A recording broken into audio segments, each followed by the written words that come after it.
Ya koromogi sade kamaro tieno intiere kama kare mar mon vidu weche manyien chenro maro imore wantiere kod mathoth odiochiengni ma bende jo Islam ne intiere kod nyasi mar gitieko tweyo margi ang'eni pilau cham kuonde mopogore opogore kane kiamoso ji gido Islam kaka assalamu alaikum to ne yudo ka seche moko nok nyalo donjo kuonde moko kata kamano magi to kod mok mathoth waiko ni kama oting'o sigana mar gin kanye kaachiel kod tuke mag draft. Ingeni koro gweng dhano sebedo ka tugo draft, jomoko luonge ni checkers, jomoko bende luonge ni bao. Ituge kanye Kenya ka, ituge gi jomage.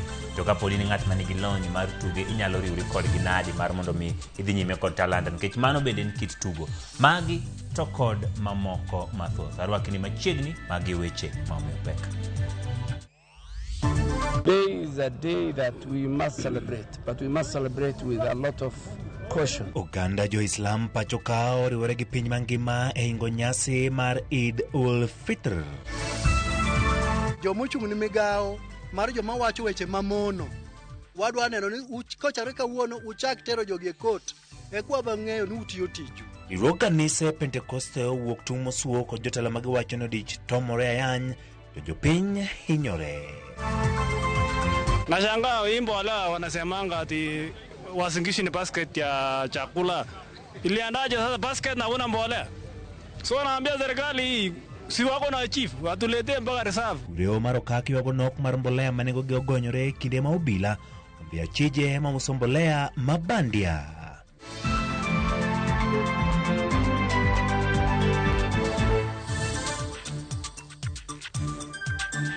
Bachigni nya koromogi nyinga Uching Emmanuel jaloko maro en Wilson Ochuka bed kod we chakruok nyaka giko. Ganda din jo Islam e konde duto mathur kaka uno ne oriwore kod jowetegi e piny mangima ingo nyasi mar Eid ul Fitr.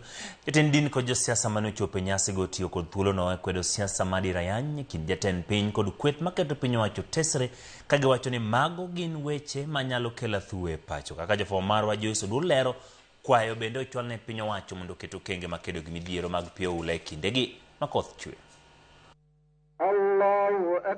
Miche gi miche mag oganda dini jo Islam kawuono ne obago alam e konde mopogore opogore pachoka mar hingo nyasi mar Eid ul Fitr ma en giko mar ndalo 30 mar tweyo mar Ramadhan e alap Masa Ali Muslim Club Ground e boma ma Nairobi. Jatend migawo mar thieth Aden Duale ne oriwore kod oganda dini jo Islam e hingo nyasi no. Duale owacho ni odiochieng' mar Eid en odiochieng' mar mor ne oganda dini jo Islam kendo en odiochieng' mar duoko lwedo kod konyo jogo ma uchando. It is a day that we must celebrate, but we must celebrate with a lot of caution. We are supposed to feed the less fortunate. We are supposed to visit the sick. We are supposed to make sure that we visit each other and see those who are not feeling well. Look at your neighbors and your family members and the elderly. So I really want to urge the young people not to indulge in something which is contrary to Islam. Duale bende otiyo kod thuolo no e seyo kweth maketo sirikal tesre kuom siko diro ayany ne jatend piny konyiso gi mondo giwere gi siasa mar ayanya. Our colleagues in the opposition went very personal against the presidency, against communities, against religions, and against the office of the presidency. The president for a number of times told them, let us have a discussion, an agenda, critique my manifesto, critique the housing, critique the universal health coverage, critique what we are doing in agriculture, critique what we are doing in education, critique how we brought back the economy back to its feet.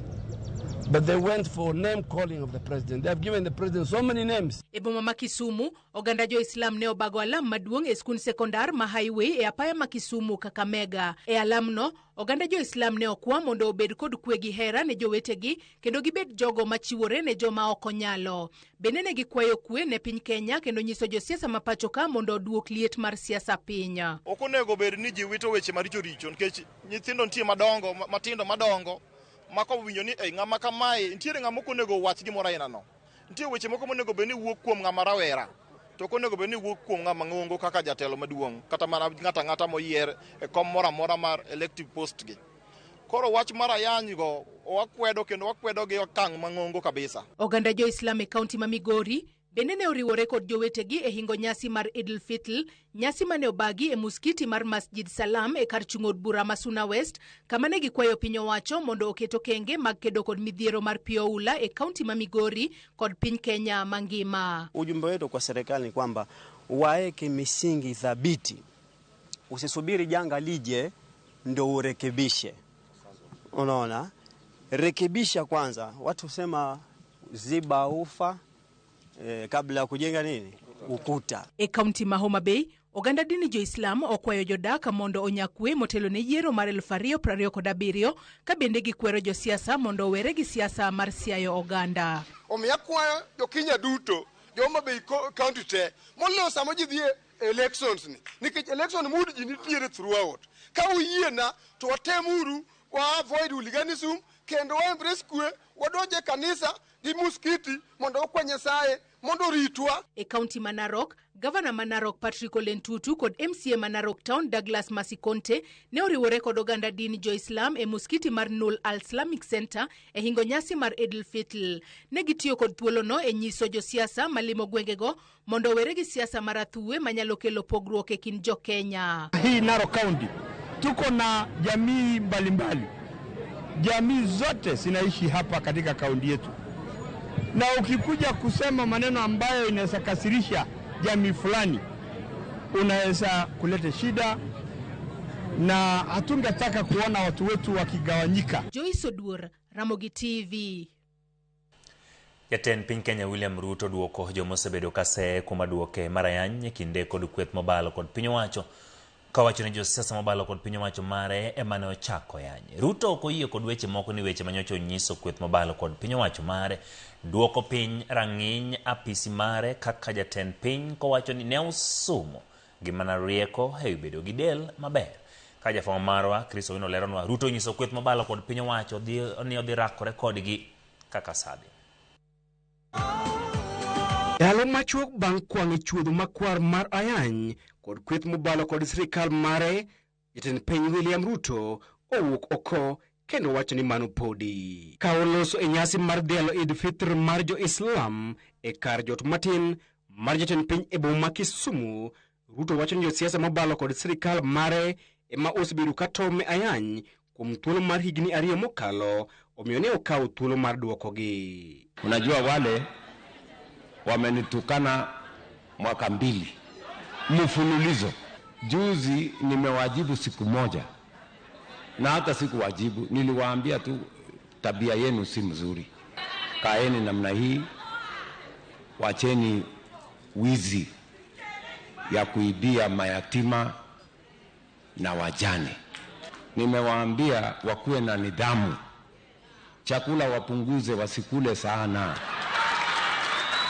Sasa hiyo nimesema iko makosa wapi hapo? Jatend piny ogolo siem mager ne kweth mobalo kod sirikal mare ni odhi rakore kodgi kasadhi poni gidhi nyime kod tome ayany. Hawataki tushindane kwa sera, hawataki tushindane kwa sababu they don't have. Wanataka tu majibizano kati yangu mimi na hao. Sasa nikawajibu tu kidogo, nduru wameanza.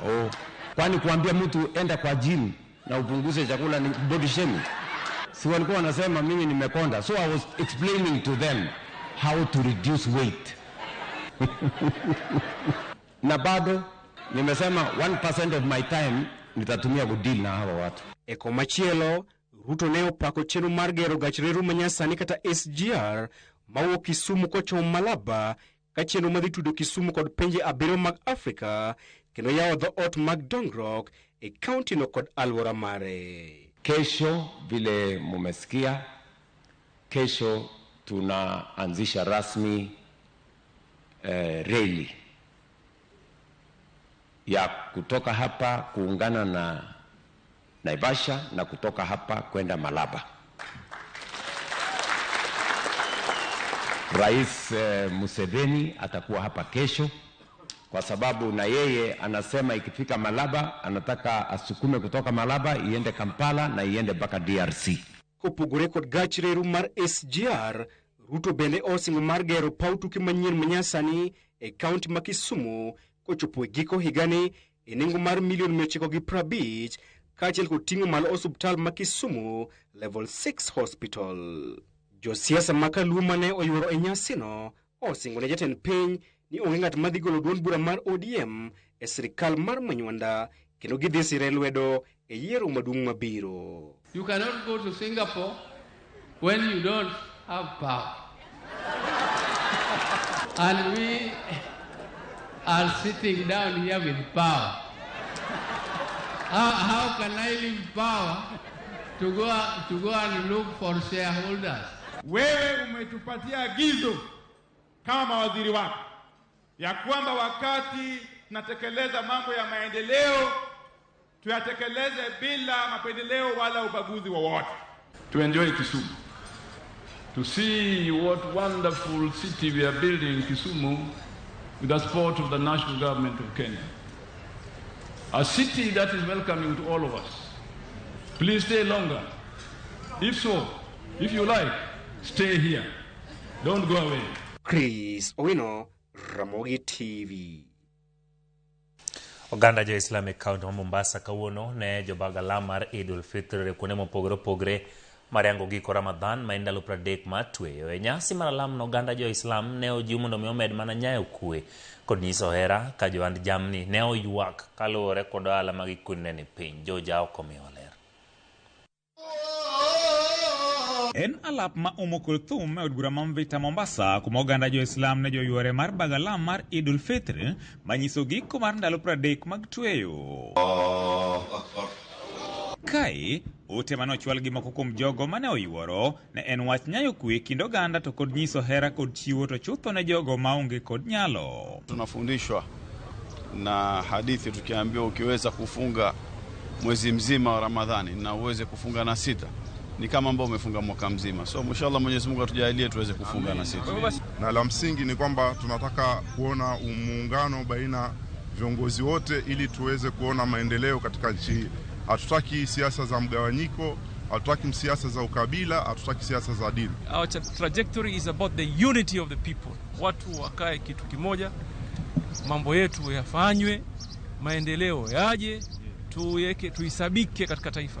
Leo ni siku ya watu kuweka tofauti zao kando na kuweza kusherehekea pamoja, kuweza kukumbuka wale ambao ni maskini, mayatima, kuweza kumjulia jirani yako. Jatend migao mar mwandu manielo Hassan Joho ma en achiel kuom jotelo mane oyworo ya lamno ne kata kamano ramo ni kaka jakanye duond buch ODM gidhi chungo jolar kombe duto e pacho ka mak mana mar jatend piny Kenya kende. ODM as a party will field candidates in all positions. All positions. The one that we are negotiating on, the only one is the president. Or the presidency, for that matter. But in terms of other candidature, as ODM, there shall be candidates. And we shall vigorously campaign for our candidates, including myself. Neko machielo koni pek mar siasa pod biro mbele ka kolero ni mano madhi nyime sani en mana ranyisi ewi gino mabiro ka moko kuom jopiny ne bende onyiso luoro margi kendo dwaro ni josiasa oduok chien liet mar siasa e pacho ka. Even though it is our hope that political temperatures ziweze cool down. Na bado joto lijaanza. Joto litaanza, joto laja shekhe. Joto kubwa litakuja kwa sababu wametembea watu wengi wakizungumza siasa for a long time. Wengine wetu tulikuwa tufanya kazi, tuko hivi mbio pale na hapa, lakini pia sisi tuijua siasa alhamdulillah. Wanasiasa wasigombane wala sizozane, ala kuli hali wao walikuwa watuoneshe wao njia ya usawa kuleta masikizano. Sisi kwa sisi pia tusilete ugomvi. Ushaona, sisi wananchi wasitupeleke hivi wala hivi ili kuleta fujo kwa nchi wala kuwe na ikhtilafu yoyote. Tuechich jamni makikowani kwan jonyiewo ne kawuono ni piny kipimo kod higni mosekalo gino ma jo ohala koni chalne timore kaluwore gi wach rochruok mar uchumi. Juu maisha iko juu. So huwezi compare mwaka jana, mwaka juzi na mwaka huu. Kuna tofauti kubwa sana. Ndio maana unaona data population watu si wengi. Ilikuwa ni mabanda huko kote kuna jaa, lakini sasa unaona ni hizi zitu ambazo ziko kila siku. Hakuna wageni wamekuja. Kuna watu wanatoka na mbuzi Gersani kuleta huko. Lakini sasa hii hawaleti kwa sababu biashara sio popular sana. Kweli kuna changamoto hapa na pale. lakini kwenye biashara lazima uangalie customer wako vile utakavyomtreat. Hata kama mbuzi umenunua gari, ongeza kitu kidogo, muuzie bei ya chini. Siku muuzia gari. Mbuzi mdogo nauza 5,000. Inafuata kuna 5,000, 6,000, 7,000 mpaka 10,000. Mbuzi mkubwa kabisa kama huyo 10,000 nauza. Mashallah, ndo leo nimeamua kumtinda kama Eid. Mbuzi mwenyewe ameleleka kisasa. Watoto wangu pia wamemzoea na raha yake ndo leo ataionea. George Aoko, Ramogi TV, Mombasa. Riwruok mar kanise mag Pentecost e pacho kae ndi wuok tung' mosuo kod jotelo magiwacho ni odich tomore ayanya lela to jopiny to hinyore kagiloso kod jofwambo. Jodolo goseo bende duol mar NDMA magiwacho ni oserem tiyo tijgi makare ma kedo kod midhiero mar oula manego jo Kenya higa ka higa kagidwaro mondo mi duolno owuok. Simfros Okinda mioler.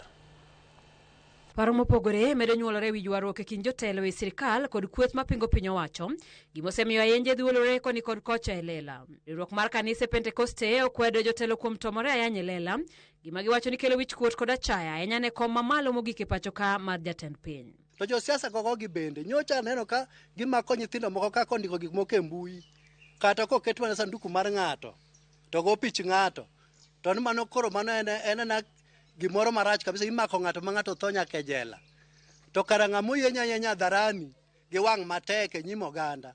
Kara mano ken makos kosetie hate speech en ang'o? Jomochung' ni migawo mar joma wacho weche mamono wadwa neno ni kochare kawuono uchak tero jogi e court e kwa bang'eyo ni utiyo tiju. Kotelne ko jakom mar PVK Pastor Peter Manyuru jodolo wacho ni magi timore kinde ma jo Kenya ni kod achiedh nade mapek kamoting'o ula manego ganda kinde ka kinde. Ewi mano gidoro bende mondo keth duol mar National Disaster Management Authority mano chuogi mondo ked kod masiche magi wacho ni okosetimo tije yo makare.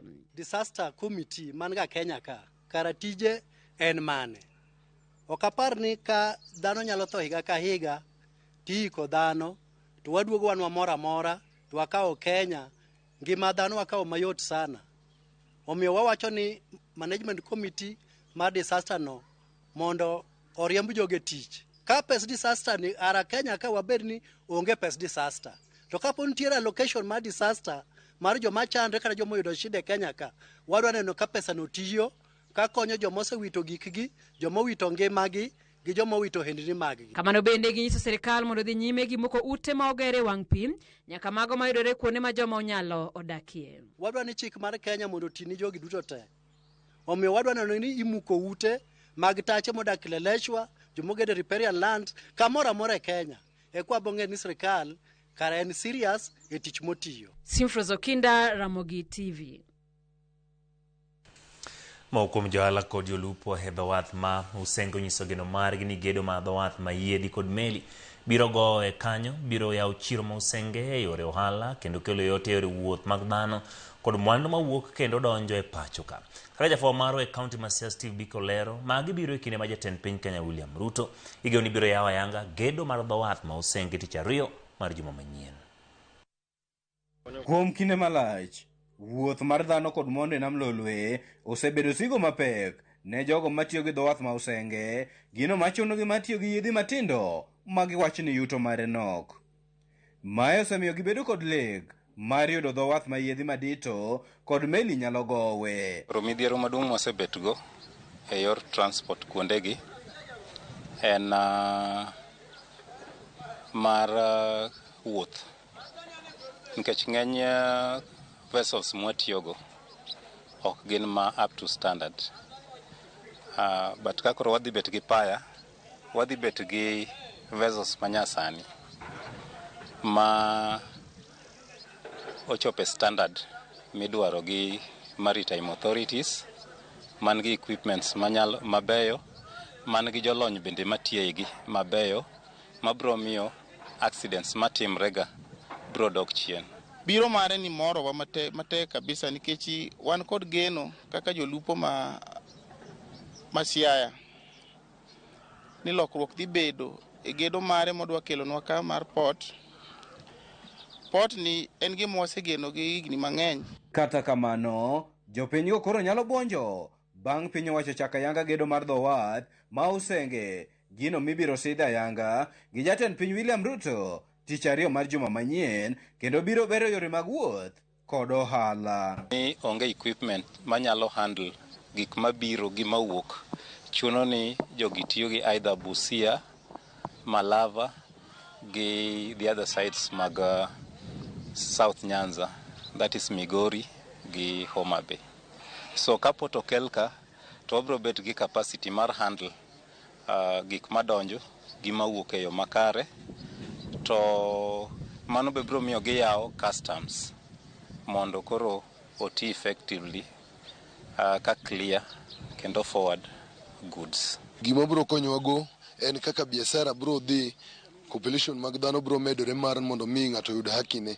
Ka joma kocha bro kelo mwandu go be wabro golo mwandu watero kuchocho to wayudo pesa, dhano dhi bedo mang'eny. Ewi mano, ne ginyiso geno margi ni gedo mar dho wadhno biro chugo thuolo mag tije kendo ber arita e nam Lolwe. Odhi miyo tije dhi medre ni kijande kaka an, tije dhi medre ni minewa, tije dhi medre yore mopogore opogore, kendo hala dhi timre e yo makare. Omiyo gedo mar port Siaya marwa ma Usenge kani wamor kode. Airito limbe ma jatend piny sub-county ni ma Usigu, jolupo kod johan rech onyiso geno margi ni jatend piny biro loso ewi midhiero mokwako sekta mar lupo, ahinya to arita e nam Lolwe kod ywaruok mar kiew e kind jolupo ma Kenya kod piny libamba ma Uganda. Fishermen magwa ng'enyne iyudo ka imakogi to iwacho ni gidhiga Ugandan waters, to kidhi ng'iyo boundary tek mondo iloket kama boundary nitie mokwongo. Ma issue mar boundary onego bed addressed, then security mar fishermen onego bed addressed. Oye dwaro gi milongo na asara koro ka president en ng'ama nyalo kelo Coast Guard odwar kama boundary mar nam nitie mondo ng'isi Kenya lupuru ka ok ni jo Kenya jo Uganda biro mako ji nyaka dho mpaka mar dho Kenya ka titero Uganda kucho tiwacho no make nam ma Uganda.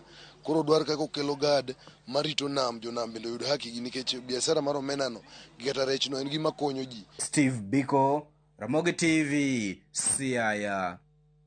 Wadhi Homa Bay ikruok oseketi ne limbe ma jatend piny Kenya William Ruto modhi chako Jumapil e kaunti ma Homa Bay kaluwore gi limbe mare ma tich masani dhigo nyime e kauntis ma kaluo.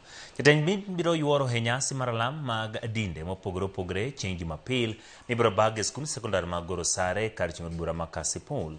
Bang' nyasi mar alam no, Ruto biro dhi chuo wang'e e gedo mar apaya mawuok Namba Karabok Adiedo matudo kar chieng' od bura ma Karachuonyo gi Kasipul. Bang'e ubiro chiwo dhi Awayanga apaya mar Usinga Ring Road e kar chung' od bura ma Suba North e kind dongruok mamoko Ndhiwa wanga dongruok mamoko Ndhiwa. Gavana County ma Homa Bay Gladys Wang'o ne gi thuolo ma ji oganda ma Homa Bay mondo wuog oko kar rombgi mar rwako jatend piny Kenya William Ruto e limbe mare county no.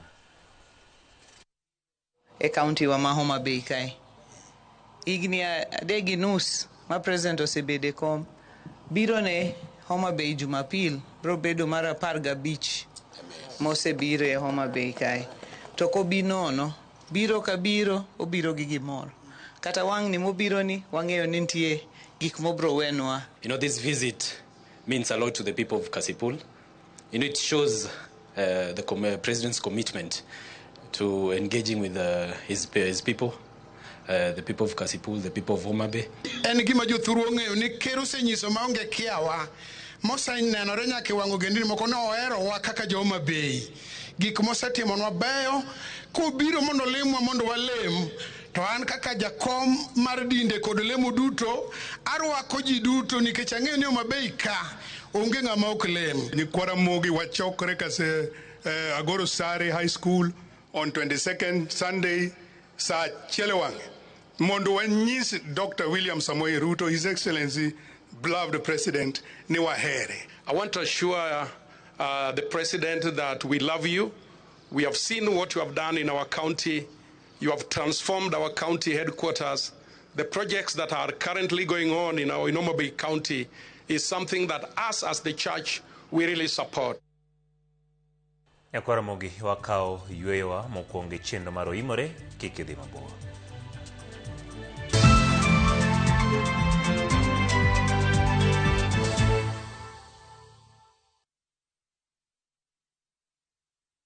Imagine Imagine this, just the sound of waves and your children's laughter carried by the ocean breeze.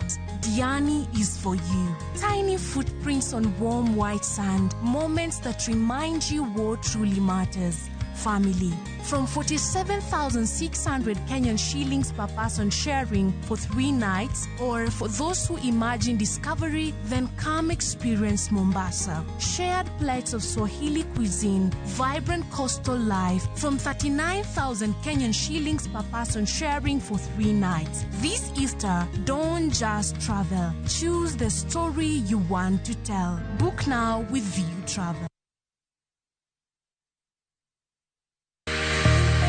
Omuogo ni wanyalo loso godo kek. Adiera, omuogo ni nyalo loso kek. E gweng' ma Kametho, mayudore kar chung'ud bura mar Arieda, kaunti ma Siaya. Ohand loso kek kod omuogo osebedo ka loko ngima mine. Omuogo ni osekonyowa. Koro chamni wapuro to cham to. To koro omuogo ni wayudo ni en cham no to. En kisepure, to en i puodho kanyo. Tudri gi Sharon Ong'ao, ngeso ni sa chiel gi sadek otieno. Mkati mar omuogo onego bed e shelf mag bondo ka. En ok nyal kethre mapiyo. En gi high fiber content. Mondo iwinj sigana mag mine maloso kek katiyo gi rabuon gi omuogo ma itedo maonge teko sitima.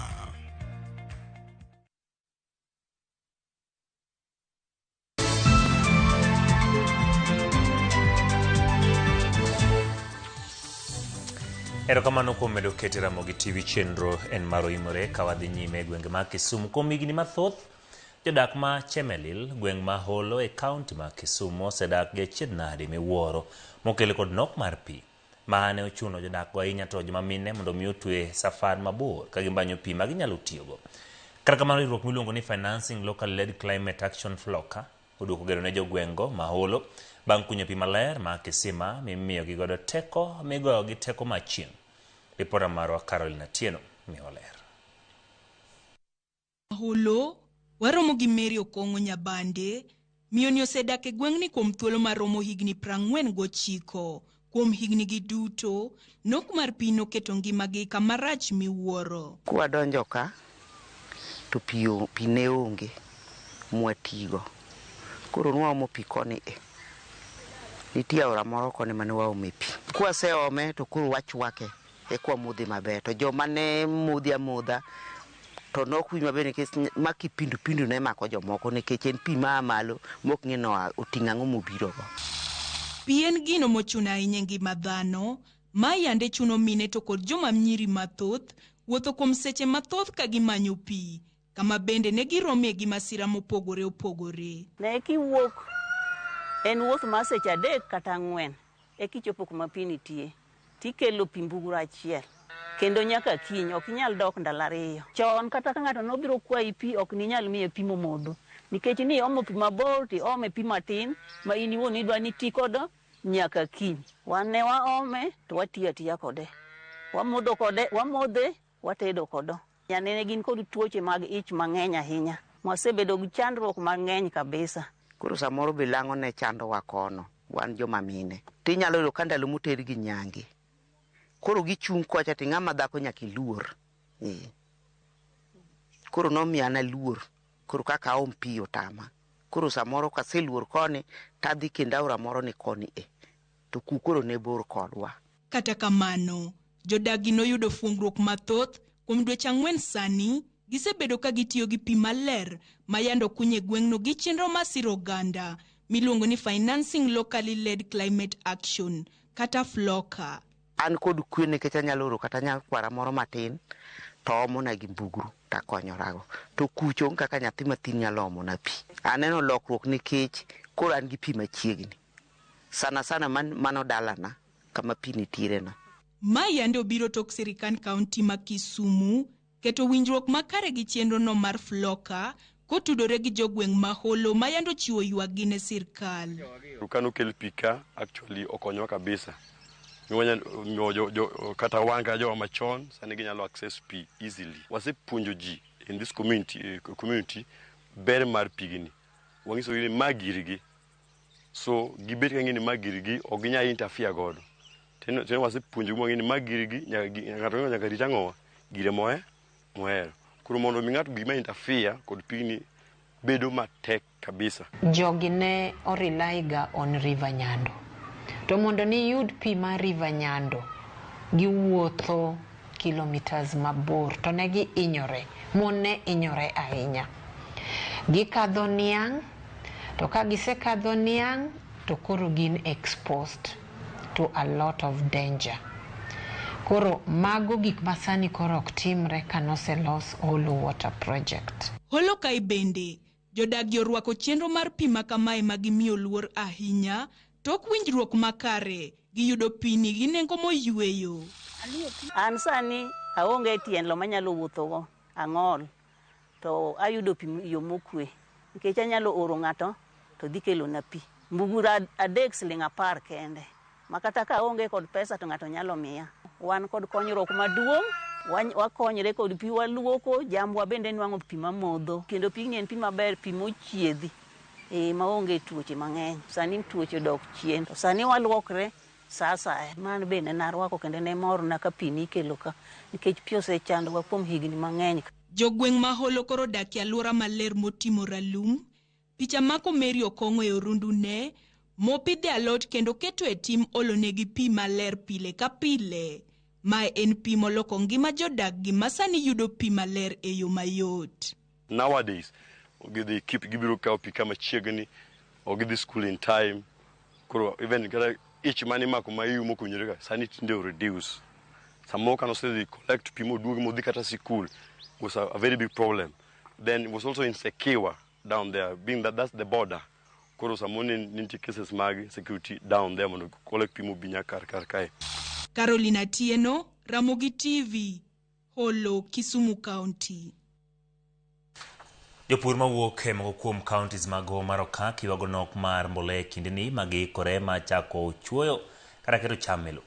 E kinde ma nok mag mbolea nenore apisas mag obila ntie mapedha kendo mako achije moko makiko mbolea mabandia gi mag piny owacho e county ma Kakamega. E dero maduong' ma nyandwat mar Homa Okak, North Rift, e boma ma Eldoret, jopur ochopo mar manyo mbolea kochakore dier otieno, lai mabocho neno ma jopur manigi geno mar yudo fuke mag mbolea mondo dhi okonygi e chuoyo kodhi. Ok mana jopur mawuok Uasin Gishu kende, jopur mawuok e kaunti majirani Trans Nzoia kod Elgeyo Marakwet bende ochopo mar manyo mbolea mochuno e kindeni mar chuoyo kodhi. Osea Kipto, jadak ma Marakwet West, kaunti ma Elgeyo Marakwet, manochopo kae tielo mar 10 molure ka manyo mbolea, oyango pek mosebetie e manyo mbolea e kindeni magidwaro komo, kolero ni kata obedo ni jatend piny oseneno ni mbolea ochopo e dero, pok okegi e kor gwenge. Mbolea imefika, lakini shida ni hawa magovernors hawajafikisha stores ya mashinani fertilizer. Wanafanya watu wote wenye wanatoka Elgeyo Marakwet wapi wanakuja Uasin Gishu fertilizer. So na store iko kila mahali, Chepkorio, Marakwet, Kapsawar, Kapcherop, kila mahali. Tuko na buying centers. Kwa nini wako tayari kushughulikia mambo ya buying centers? Lakini sasa wangetupea alafu tuache mambo kushughulikia kufinyana hapa. Sababu watu wanatoka mbali, Moiben, sijui Chepkorio, wea kila mahali. Jopur kwayo mondo mi ochwal mbolea e kor gwenge kagiwacho ni wuoth makinde ka kinde tucho ohukegi, to bende gikawo kinde mathoth maginyalo tiyogo e puothe. Sisi kama wakulima tunapata pneumonia kwa sababu ya kuamkia hapa. We are wasting a lot of resources ya transport kukuja hapa kila siku kuchukua mbolea. Unakuja unapewa kama mfuko 10, you go back for another 10 bags tomorrow. So ni kila siku nakuja hapa mpaka tunakuwa regular kama wafanyikazi ya cereal. Uasin Gishu ni basket ya chakula. Iliandaje sasa basket na una mbolea? So naambia serikali si wako na chief watuletee mpaka reserve. Tunatoka Mpale kila siku mimi nimekuja siku 10 na mimi hata leo nilikuja saa 8 usiku. Hata usingizi mimi nasikia usingizi. Na mimi naweza lia kabisa. Na pia Ruto angalia maneno. Mimi nilikuja saa 7 usiku lakini saa hizi ndio nimepanga laini. Nafikiri tujaribu sana kusaidia wakulima mbolea ikuja mpaka mashinani. Chalma kama bende ogotache kaunti ma Trans Nzoia kama jopur ywakni kinde mag komo osechopo kendo kidek kadhogi ka gidwaro mondo piny owacho oru chenro mar keyo mbolea e kor gwenge. Ikizidi kuchelewa tunahofia mvua itapotea na tutachelewa kupanda, kwa sababu already tumeprepare shamba na mbolea ndo hakuna, mbegu tunaye. kwa muhindi tunapata na ni expensive ni 6,000, na venye president alitupromise mbolea itakuwa 2,500. Hii kuchelewa ya mbolea ambayo ni ya kupanda, planting fertilizer, mbolea mingi ambayo imekuja ni ile ya top dressing. So tunataka kuambia serikali ilete hii OCP, mbolea ya kupanda, ili wakulima vile mvua imekuja tuweze kufanya hiyo upanzi wa mazao ambayo ni ya hii mwaka. Magitimore istima pisas magobila mawuok e kidieny moyiedhi mag OSU ne omako ji mathoth mitudo gi ketho mar kiko mbolea mabandia gi mag piny owacho e gwenge ma Kakamega ka pisas ne ong'wano kilo 5,700 mag mboleago e dala ja ohala moro.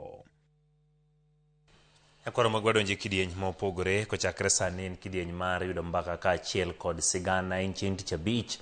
Wantiere kod chenro mar Gin Kanye, mana kaka Tich Abich wakelo ni chenro mar Gin Kanye. Kauno menyo ni Paul Mboya manen mea machon mar boma Homa Bay to kendo jaduong' kuku jodong luo kata ker.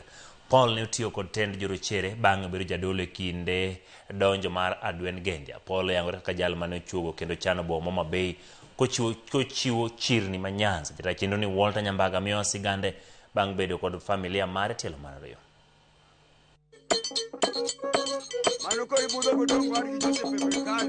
Alwora ma Kisii, Kisumu, Siaya, Migori kod Homa Bay, Paulo ne otayo kaka ogaye mar chife kotiyo kod loch agoko mar jo-British.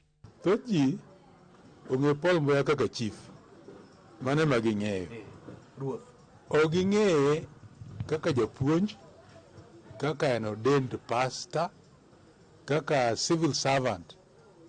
The most senior civil servant no ne en Paul Mboya. Tudruok mare kod Kenyatta to kata Moi Orinda lero ni ne ni kare. Kenyatta ne ohero Paul Mboya. Osebedo gi gigo duto te.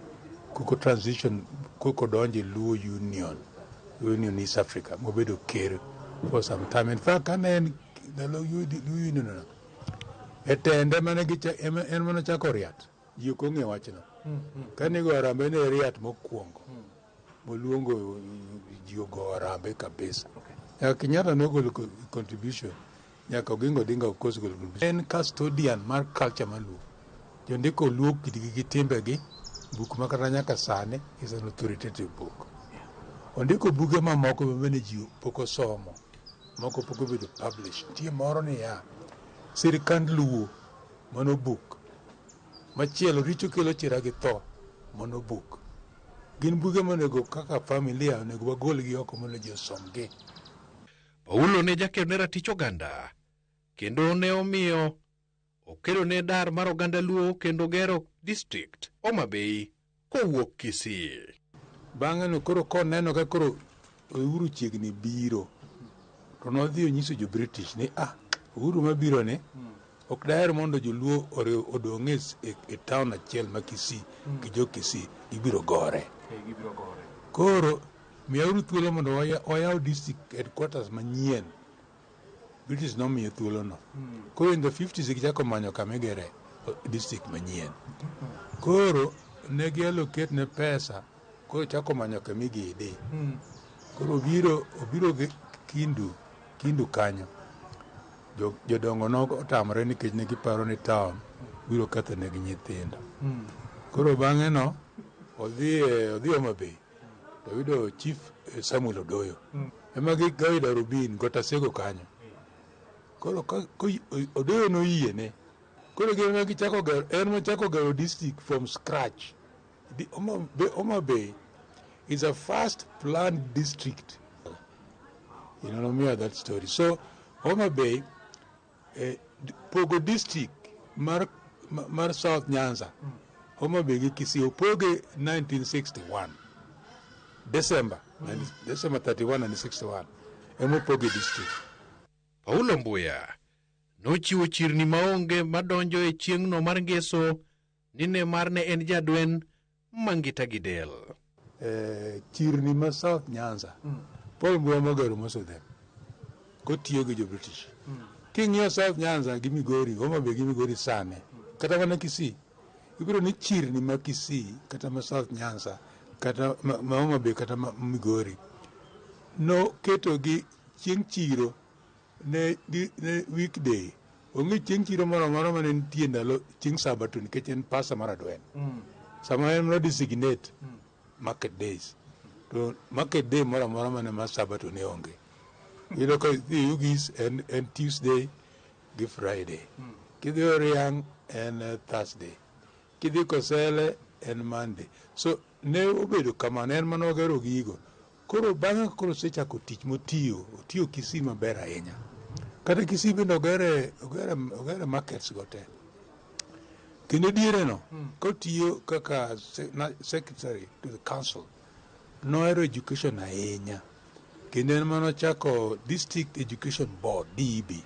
DEB ni nekelo skunde, kendo negero skunde, kata goro sare DEB. Ongalo DEB, several of them DEB. To bende oketi nyinge kamora mora kaka rapar mar Dhiale. Adwa wacho kana naler wachno maler kabisa. Wan kaka familia mar Paul Mboya wasebedo kokwa mor. Yo be mano chako. Kata gimo luonge nyinge moro malongo onge. Homa Bay town mamoro en owuone moguro. Ma kata sani ka gavana winja gavana. Luonguru gimoro malongo nying Paul Mboya. Mondo ji ong'e ni en manogero maber, manogero South Nyanza, en manogero Kisii. Emano tiyo moloso weche te, kata jo British nogenore kode momiye sifa mamalo. Nyakwa Ramogi, erokamano kuom bedo kode chakruok nyaka giko. Jata chenro ni mari ne en Walter Nyambaga Wood Koweru, thuon ka ji dhi, kendo ka ji duogo. Oriti masani. Mano ko ibudho godong war gi Joseph.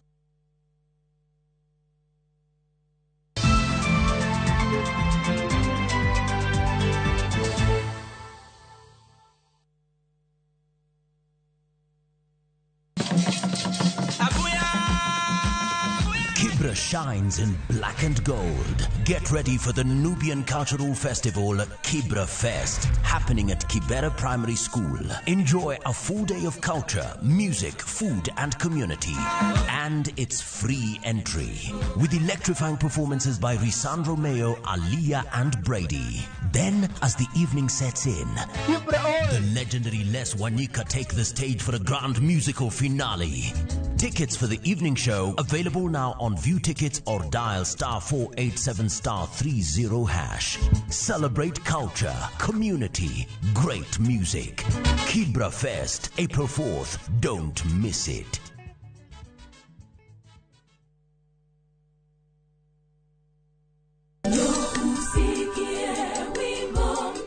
E dwe mar adekni, wapako teko, ng'wono, koda yie motegno mar mine manie kanisa mar Seventh Day Adventist. Mine mabeyo mineno kagi, ji towa ne tich Nyasaye, ka gilando injili ne jogo mapok ong'eyo Nyasaye, mondo mi ging'e Nyasaye. Kokalo kuom yie, chir kod ng'wono. Ma en chenro mar Injili ngima. Mana e Ramogi TV.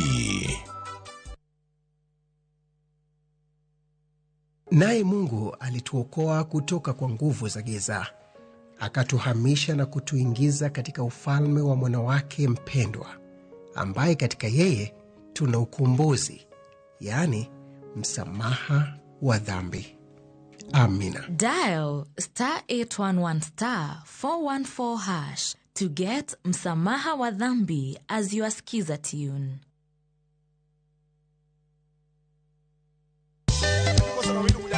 Jakor Mugejuang ticha beach kachopo sangwene wange. Kamae eka kawa moke kawa kelo ni pado maliet magluo benga luo rumba. To kachopo sa beach wakelo ni ajawa maliet pass. Asingo ni chunya nyaro egi. Kake sewi njono Nyakwa Mugejuang abiro e ground takelo ni ngero mar joma kadonje ground kata guyo gi mafans takelo ni kaka pache ge chalo. Ngero ni asewinje kanye to sitiko de yo machalnade. Kokale chenro ni endi Radio Ramogi kawa tudore achiel kachiel kawari rekora Ramogi TV ka anto akelo ni interviews maliet mag jopumbe gieki magocho live ka tokeno 10 live band mochiek nyaka macha tonga. Ikwet Nyinga DJ Kolokol Instrumental. Aboy Hansa Mama Dawe Roji Bed and Breakfast Sama Tekni. Tilunga Manenge Jazi Entertainer. Nyinga and Solomon Atito Kapaya Gudi Kete Manaka. Koba.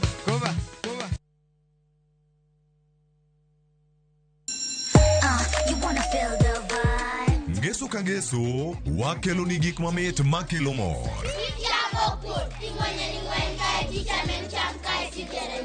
Rogo mar nyithindo kae, wakelo ni talanta. Loso gi lwedo, wapuonji tedo be. Gi moko mamit. Rogo mar nyithindo, ngeso saa 3 mar okinyi, mana e Ramogi TV.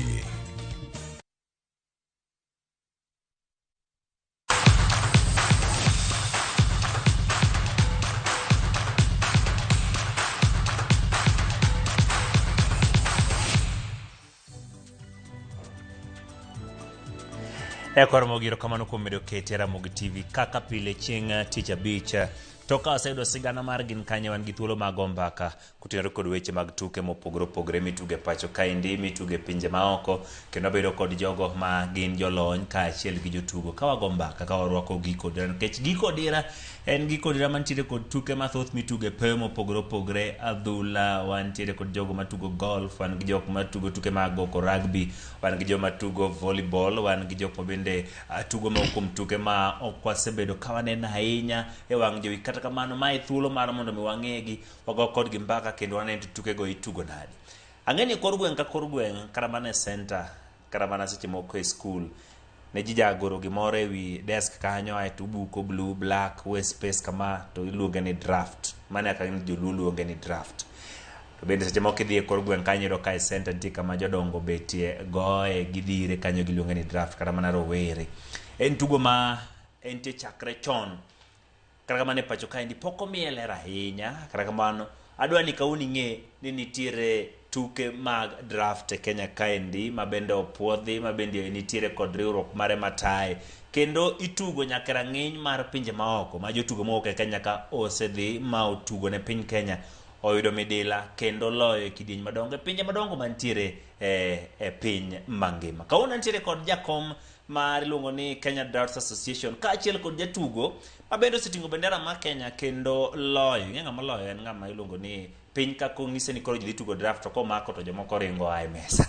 Seche ma kwacho ni jomoko gino bedo maliet to migi yien mondo migi chor go. Adwani mondo go kodgi mbaka. Erokamano kuom yudo thuolo biro chako kodi machiegni e Ramogi TV mosa nyikwa Ramogi Jwang' ae ting'is gini nyingi ni ng'a tiyo ke gwenge mage to e draft ka in ng'ama chal nade.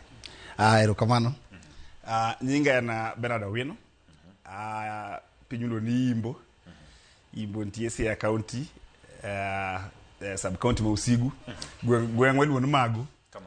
Koro aja Imbo Nyamonye, giluongo ni Magu. Koro an ye jakom mar Kenya Drafts and Checkers Federation. Koro ka nying bedo ariyo, mana ka in football to nitie soccer. To gin mpira gite. Yes. Erokamano. Machiegni bende mos nyikwa Ramogi Jwang' iwuok e gwenge mage to aneno kirwako midile biro nyiswa ni to ijatugo mar draft e rang'iny machal nade. Mos duto nokue. An nyinga Crispin Odhiambo. Jotugo mag jo draft ma tugo Kenya ong'eya. Ukawendo kuomgi. Kendo kata mana matugo oko mar Kenya be ong'eya te. Koro kaka midila marwako gi nitie marwako ka mana tugo asegocho Kampala Uganda. Asegocho Cameroon Mbale. Kenya kata asegocho higni mukalo higni 20 kama. Kagocho cha Kenya kae chakro higa mar 1980 kamano nyaka sani. Nyaka sani. Erokamano. Obedo kandi odani mondo chak gomba kama piyo. Aba chao gi jakom mar tuke mag draft and checkers. Igeni tugo machal kama endi dhano nyalo bedo ni onge nyalo wacho ni seche moko onge gi riwruok kata kamano sinso ne nitiere kod riwruok. Tugo ni king'iye sani e Kenya kaendi bende osemiye pek mowinjore koso pod ok omiye pek mantiere to bose yange nyana jopiny koso en tugo ma pod opondo. Kapok adwoko maber to adwaro aket jo neno gi jowinjo mondo ging'e ni tugo ni nochakre the year 3000 BC. Mano kiriwe en 5000 years ago. Mano koro 3,000 before Christ. Yes, before Christ. Come on. Koro mano kiriwe 3,000 plus 26, mano 5,026 years. Mose bido kituge. Come on. Koro Kenya ka to ji osebedo ka ng'iye gi wang' mopogre. Osebedo ki ng'iye kaka tugo mar joma onge gima gitimo. Come on. Mano miyo wan kaka jo players and leaders no wakama bwa penye to kore ka dwa develop tugo marwa mar draft ni nikech en tugo man gi benefits mag en gi kony mage. Kamano. Ma kony kanyalo wacho ariyo adek. Mokwongo en tugo ma miyo ji cognitive skills mag make decisions or mag solving problems. Kamano. En tugo ma relieve stress kai o enhance focus mar ng'ama tuge. Kamano. E Kenya ka indi e riwruogni entiere counties marom nadi to untiere gi jotugo di nyaka sani matugo ni wacho ni actively matuge pile ka pile kendo bire pimo pogre mosebedo kubago. Kwangi as per the records to all the 47 counties ma Kenya ka ituge drafts. One gi around 1,000 as per the beginning of Higani. One gi 1,250 clubs. Both registered and mock registered. 1,250. Kai players kiriwo gi fans to gain roughly around 20,000, but players can is around 80,000 players. Kamano. Matugi. Abro dugo ire. Adhi jatugo mar drafts. Nitiere kido adi mar tugo gini nikech ang'eni kor gweng' kuzi moko jawacho ni wana tugo China, seche moko ana nyawacho na tugo Kenya. Nitie kido adi mag kit tugo mar draft ma ji tugo minyalo yangonwa gisa nikech ni se tugo nyaka rang'iny mamalo bedo Kenya wano kem gima yot. Okay, tugo ni en tugo ma sigandi opogre. Jomoko wacho ni nochake gi Hitler. Koro ing'eni en gima sigandi opogre. Mak mana ni en tugo mitugo gi joma chuo, joma mine be tugo draft. To nitie pogruok mare nitie pogruok karibu didek. Kamano. Bedo kalo didek. Kaka Kenya ka tugo nitie gimiluongo ni American checkers. Nitie kanyo. Nitie moro miluongo ni Russian checkers. Koro gipogore kamano ero. Kamano. Nitie pool checkers be. To nitie moro maduong' wan wago mapeke gin 12. Kamano. Nitie dafuro migo mapeke gin 20 kuom 20. But ma international masego mang'eny motugo Kenya ka en peke 12 ni. Kamano. E kitugo gi mane ma ihinyo tugo ahinya nikech ka itu rang'iny gi mane ma ji ong'eyo tugo ahinya nikech wacho ni gin kidieny mopogore. Mane ma ji ohinyo tugo ahinya. Koro ma ji mane wachako go chon nen moro ma dhi nyime kende en ok oduog chien. En ka peke dhi to dhi nyime ke onge dok chien. Ok nya chamo kidok chien. Mana kende. Mano man watugo chon kabisa. Kamano. Koro nwadhi wafwenyo ni mitugo chon no kare en mituge gine piny mangima be. Kamano. En mosetuge pinje ma ok mangima. Kamano. To nitie moro miluongo ni Russian checkers. En bende mituge international. Kod pool checkers be. Kamano. Koro nitie marwa mwatugo Kenya kae locally iluonge ni casino. Kamano. Ento kendo bokane ne pinje mopogore en ituge tuga Kenya kende. Mano ma jo Kenya giwegi mano wacho ni wabuni margi but wadwa chala gi macha en ni nitie pogruok mapin kabisa. Kamano. Jakom awinjo kolero nwa kanyo. Inyalo pogonwa gi kore kidienje mathindo nikech oniso kanyo ni nitiere ma itugo ka ji dhi nyime to ji ok duog chien. To seche moko waneno ka Kingi Fuyo wacho ni Kingi Fuyo kata ng'awa. Ere kaka ikwano points seche mituge ni koro kichopo ka mani long'ane agong'ane. Kamano. So variations gite except one variation. I win in two ways. I win mokwongo ki ichamo dhog ng'ato waluongo ni dhok. Kichamo gite gik mopange bor gi luongo dhok. Waluongo ni dhok kata ndama. Koro ka gin dhok kata kete. Koro in dhok 24 gi. Kamano. In magi 12 to mage be 12. Kamano. Koro kichamo magete mane loyo. Or ko kichamo but idino ne maonge kumonyalo dhire mage mane win. Kamano. Koro variations kwa they are very quick one. Ma wacho machon bugikno machon kabisa no iluongo ni straight checkers. Kamano. En ma kapok odonjo king to kodog chien ituge worldwide. Kamano. Nitie namba 2 miluongo ni casino mar Kenya kende no. Ma en king nyalo chamo gomora moro mantie yore no chamo te. Kamano. Ka entie Russian king kodonjo kuchiemo to kunya kuchungi the next step onyalo chung kuma ene mohero. Ofuyo modhi kuma ofuyo mohero ma en mano dongi ketho ne ng'ato tugo nikech ka King Fuyo kate to ng'ato pod make ofualo gomora moro moyudo mbele ne mano Russian. Ka entie moro ma is very funny iluongo ni Chinese. Mar Chinese ni en the opposite. En ng'amo tiek mage cha emolocho Yes, kore ni time oju chini mondo cham tieki. Ti ibedo the winner. Mano ma Chinese. Mano mar Chinese. Kamano. Jakom, tugo machal kamaendi e jok ma untiere godo e club. En mar higni machal nadi nikech anyalo wacho ni kidhi e kor gweng' seche moko iyudo ka nyithindo matindo seche moko nyathi ma jaklas 8 iyudo ka ochako tugo checkers to iyudo ka japuonj nyiso mara weri gi tugo machal kamaendi. Kata inyalo yudo ka entiere high school kata seche moko entiere college nyocha bana tugo no weri gi tugo. Ichako tugo gi higni adi to kata mane klabu kanyo un nyaka gi nyithindo manie higa machal nadi kata kidienje mituge. Okay. Presently joma wantie kod gin joma are all above 18. Come on. Nikech pok obed adopted in schools as much as we are pushing mondo obed adopted in schools mondo kore kwa bed gi people who are younger than 18 years. Come on. So kaka kuom sani to joma 18 years and above. Chien kacha ne tugo mano wen jodongo ma onge kuma nyalo dhi mok nyalo ringo nyalo tugo mara mora. But kaka ndalo obedo dhi kadhi mbele you realize my tugo mar mind and indoors mondo go bed embraced gi ji man tigi ages te. Koro sani wan tigi jodongo middle men middle aged to wan tigi anybody above 18. Yes. Ere pogruok kind tugo ni kod chess? Kotenore kod kaka ituge kod seche moko kaka wacho ni chike manyalo nikech king'iyo gini to nyalo bedo ni kaka opang gini kaka ogore kaka en to spaces ma bende en godo nyalo bedo ni chal gi mag ginang'o manyalo kelo pogruok e kind gi ariyo go? Chess involve more calculations. Actually, I can't very good in chess. I get just a bit of it. But similarity mantie kenen man in board games. Lakini kaka gi chess to pogre. Both of them are said iwacho ni gin tugo mar akili. Mar akili, yes. Inyalo wacho nango ginang'o gini ma ng'ato nego ng'i ahinya seche mtugo ma kapok wadhir jatugo mondo apenje mathino thino. Ginang'o gini monego beni ng'i ahinya seche mitugo ni. En ni the next step is important koso mikadho cha koso ginang'o gini monego ng'i ahinya. First of all tugo nigi formulas. Man aka iskuli isini pi squared. My benti formula ma kituge kama to nyaki follow the same but moko ki follow that pattern the formula no to you lose automatically. Koro nyaki ngeni itugo formula or not kituga to anyhow to you lose. Number 2 nyaki be concentration mari nyaka bed kanya 100%. Kituge to katogo ni phone call moro ma funny expect to lose. Kore no dora 100% concentration. Ewe you know no omi cognitive skills mag problem solving mag making decisions. Koro ki make a wrong move to you lose. Come on. Enang'o miyo ni yiero mana mondo mi tugo ni nikech tuke mang'eny to nitiere.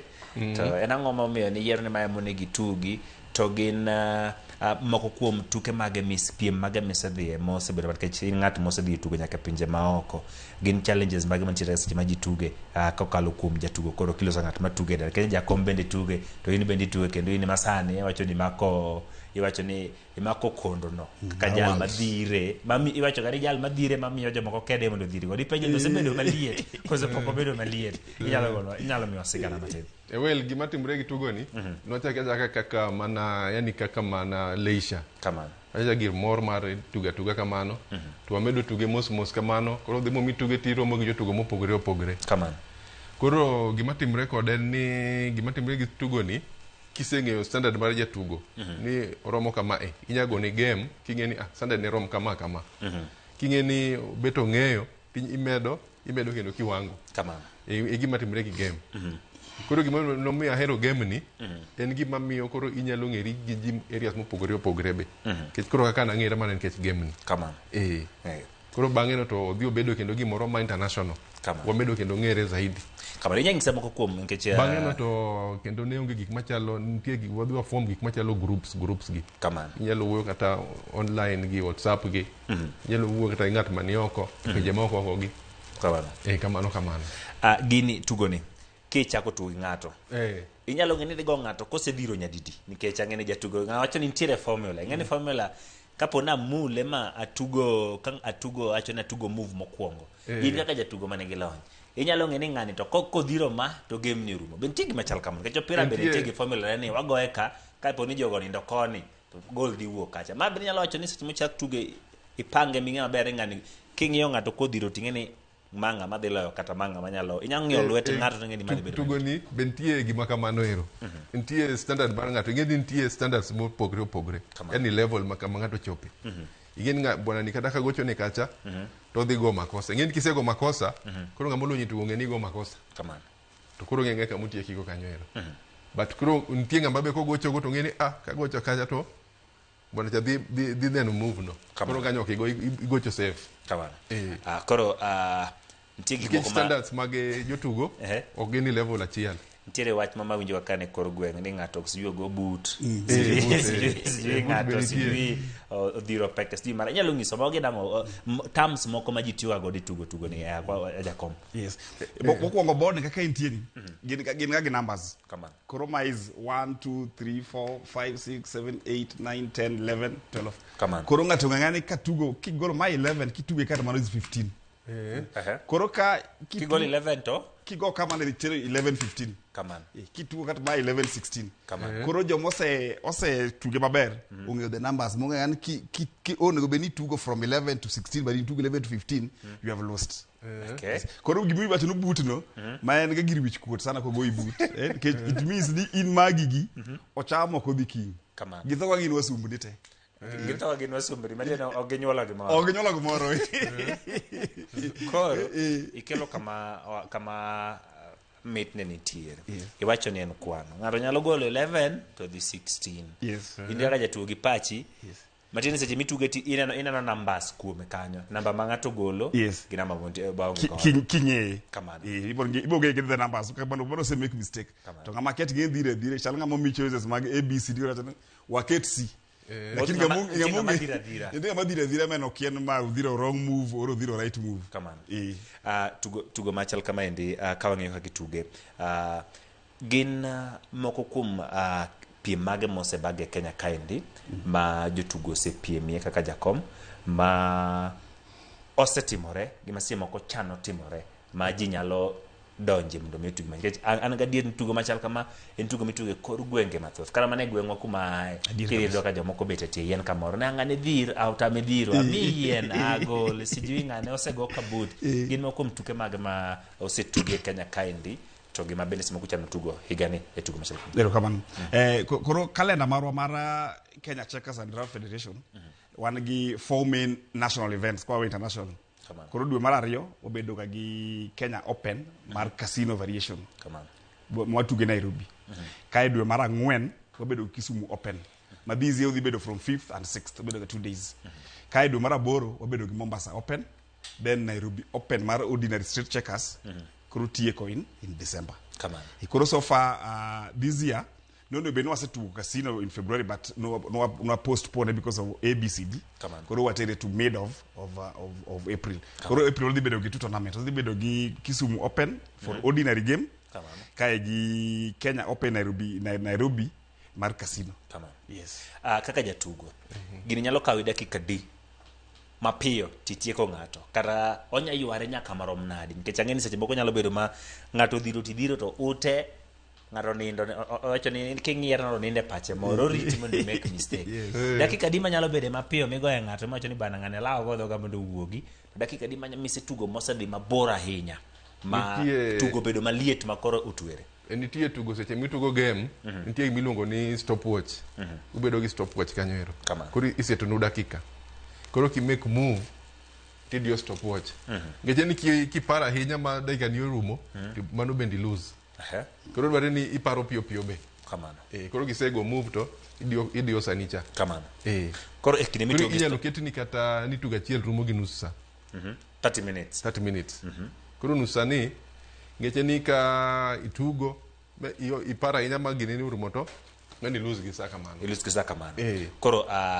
gima dwa ng'e ni kaponi ng'ato donjo momule ipani dakika di mapiyo minyalo wacho ni gimo rumo yani koro rumo 30 minutes nyalo bedo seche mang'eny but dakika di ma seche mokini se tuge ma idonje mako bao to tugo chakre ni tipo mana ka tugo serumo yani 2 minutes dakika di makapiyo enga gimoro dakika inyalo kedi dakika dek to rumo dakika dek kata gi second moko kamano to gima adwa ni mondo ayud kowuok kuome ok usebedo kutugo Kenya ka kende usedhi tuge nyaka pinje maoko kopogore gi Uganda gi Tanzania ok okuchi situgo e rang'iny marom nade to tugo chal nade ok kacha nikech Kenya ka rang'iny makori tuge ok okucho obedo mapek marom nade kata mayot marom nade okucho nitie jotugo matek en ni katimo pimo standard mar gi Kenya ka tayudo ka Edo ka Kenya ka bindi jotugo matek.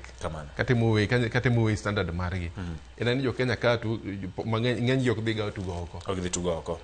Kamano jakom nitie ja Kenya mane en achiel kuom nyithindo masomo e mbalariany ma bende ne osetugo kendo nokelo mor mathoth e weche mag checkers moketo piny Kenya era ng'eny ma oko no. Nyalo miyo sigana machal kamano. Oh yes, iluongo ni Steve Awino. Actually graduate last year gi Nairobi University Statistics. Kamano. And a very good player. And actually what plan ni dize do mara uchiel. Onobenu the Texas. Do mara uchiel the Texas man Crispin nyinge mongere iluongo Goji. Majonge gore papa. Yatugo nyaka bed gi nyinge mapapa. Yes, nyinge mongere Goji. Akeke mo pando nyinge. Nying ma miye juogi e papa. Yes, mana magide kamaro mipenjo ni Goji. Sina ngado chunga ka Goji to katugo. Okodwa tugo. Yes, koro nego bendo mara uchiel. Whatever 4 players Texas and maybe based on availability of funds gisema few officials. Gimo point bora wacho kana ni one very strong players to gidhiga oko. Ok gidhiga oko. Funds ema kosa.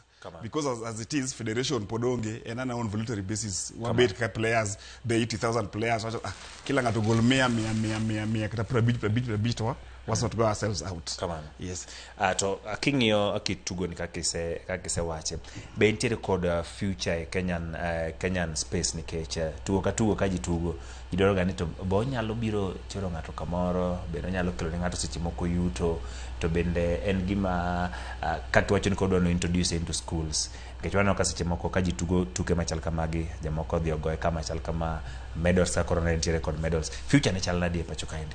Future looks good because Sadi as the chairman I'm really pushing any tail end mara registration process everything as except a few documents was it with the Ministry of Sports.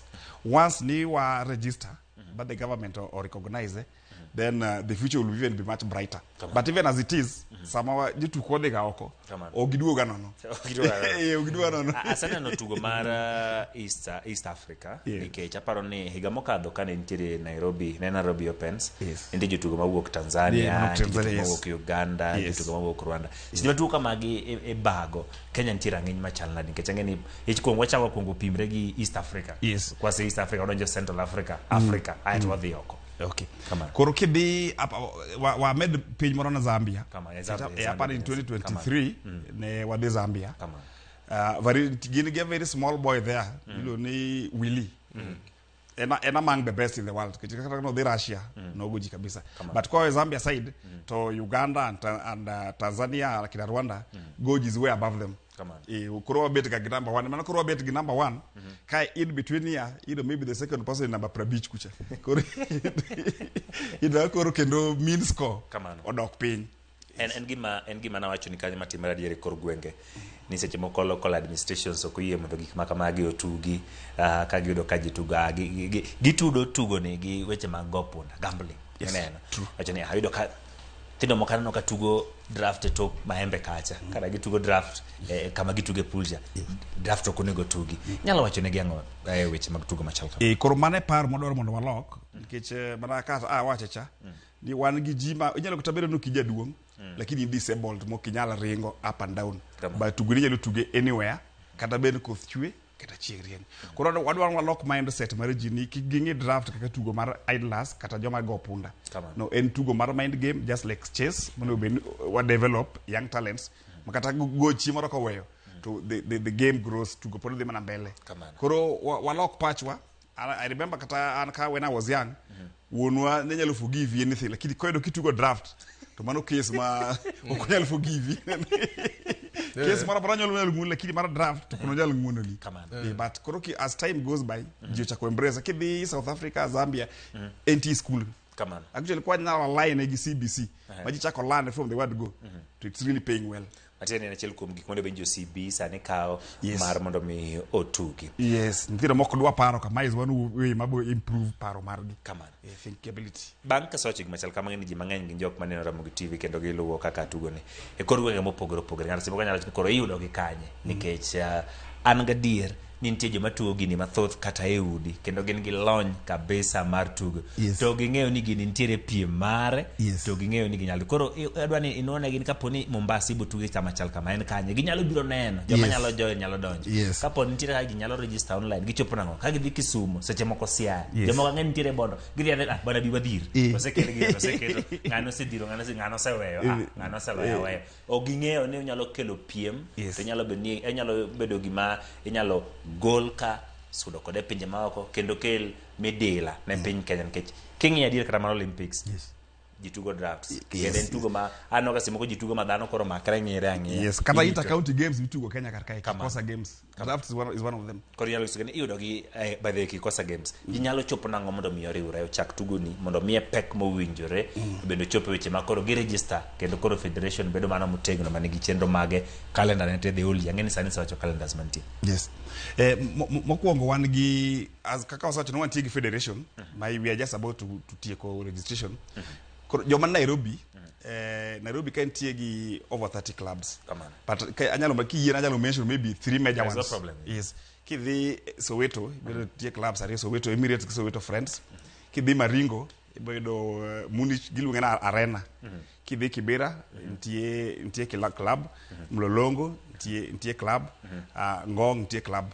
Koro mago are just a few of the clubs in Nairobi ka kidhi Bondo stage kanyo nitie athuru maduong' sana gitugo kar kanyo and apart from that one gi online games for beginners koro anybody manyalo dwaro begin puonjre kochako to walinke wamiye links ma mopuonjre ko checkers kata gi simbe tu gin gi links moto ka antiere gi director mara iluongo ni Obado Wodu Yoma en champion e gik mitugo online go ano ka jomoko gitugo gi computer kogo ito dok cheno puonjore amago nyalo bedo kuonde ma nyalo chako puonjore tugo machal kama nitie ka programs for the same actually it has really developed also evolve since the low Hitler go evolve in different ways tie programs ma ji install inyalo tugo versus the program koro nitie so many online avenues ma ng'ato nyalo tuge kiwenta live kabiro iri Crispin nyalo ngiswa to koro okombe ni mano wuok kanye tugo no bedo machal nadi aneno kirwako medals ariyo nyalo ngiswa ni mane watugo kama chal kama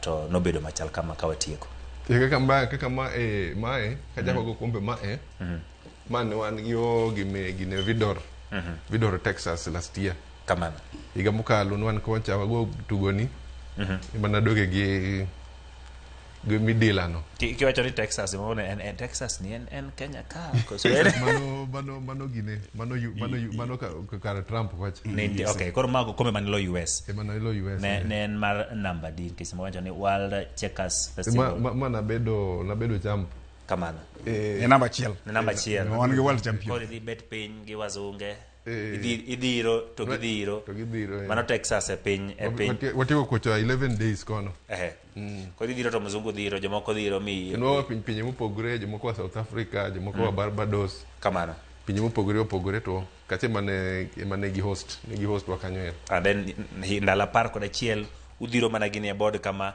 iwuok go kombe kano ka en wina ero kamano medals man gode mantiego ngutigo kilernwa ema to nago yo kamilongo ni Turkey kamano Turkey bende dhi tuge ano ka en world droughts Turkey mano higa mane higa mar 2023 idhi Turkey chaki dhiri duogi medal mana medal ma namba 2 en silver kamano to moro ni machielo ni mato nago Mbale City gine Uganda haya neno kanyo poro mkajwanga oken gima ituga kin ng'at manigi lony ni tuge piny kanyo winjo ko gisini kuonde mopogore ituge county games nyalo yudo thuolo mar michop kun ndikruok gintiere kod kuonde mopogore nyalo yudigie adoni wach ni mogi ka watieko jakom koro kama nitie jotugo matek kabisa ma bende golo jotugo matek kabisa bende Yunam Chumbi kamano Yunam Chumbi goy matek kabisa Mombasa bende ngedhiro gini goy matek kabisa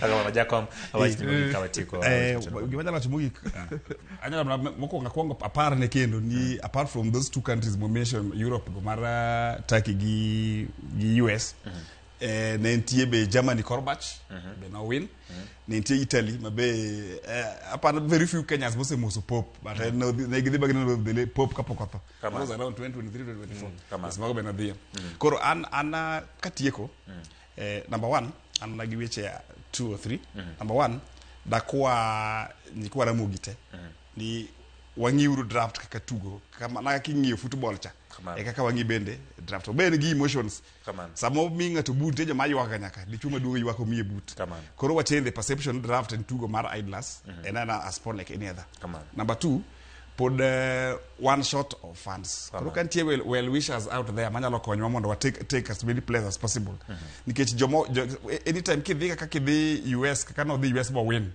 automatically the next edition everything is catered for koro if you can take 2-3 people but the US or European countries to wabedo in the limelight to wide more sponsorship koro locally the sponsors to mano sebedo ka chando kabisa and I really appreciate ni Ramogi TV me the chance mondo wabi mondo wa highlight to our people dokero kamano kabisa right Ramogi ka watiko ne maybe jomadwaro hero tugo ni kala mondo mi tugo ni koro tugo ni to wanyalo wacho ni unyalo join tugo ni kichen gima bende apart from tugo mi ngeri kodi ngeri gi different people en gima kelo gimi iluongo ni interaction ingeri gi jimo pogore kamano kendo tugo migo igogi anybody chuo nyalo goye mon nyalo goye nyaka nyithindo be nyalo goye to kamano en game open for anyone ero kamano nyakwaro Ramogi ne wantiere kanyo kod thuolo maloso gi jakom mar jowacho ni Checkers kata drafts e pacho ka indi kachiel kod jatugo mose tugo kendo no kit gik mantiere kani midila mantiere kachiel kod okombe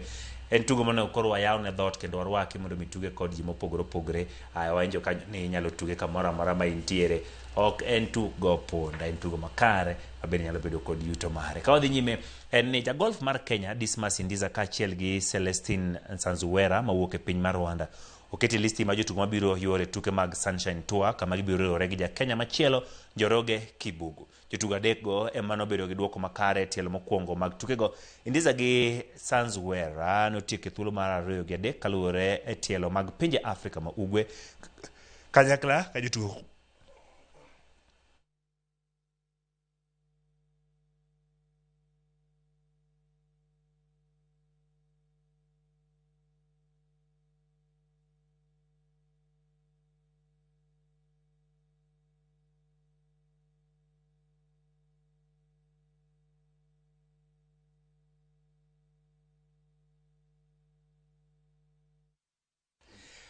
wadhi e tuke mag rugby tim mar rugby ma KCB ma bende gin joloch nyadibich e tuke mag Enterprise Cup biro rakore gi tim ma Black Pirates odiochieng' makiny tuke biro bagi alap ma Mutesa e boma ma Wan Kululu e piny mar Uganda. KCB dhi tuke gi tok yudo loch ma points 57 kuom 17 kindgi gi tim mar Daystar Falcons e tuke mag Kenya Cup. KCB dhi tuke gi maonge jotukgi ma Sule Vincent Onyala, George Oro, Samuel Asati, Floyd Wabwire gi Festus Shiasi manigi Shujaa e boma mar Rio de Janeiro. Kata kamano kocha mar KCB Andrew Amonde lero ni giikore makare kendo jotugo makoro biro yudo thuolo mar tugo kendo dino fuok mowe gi jotugo mago madhi oko.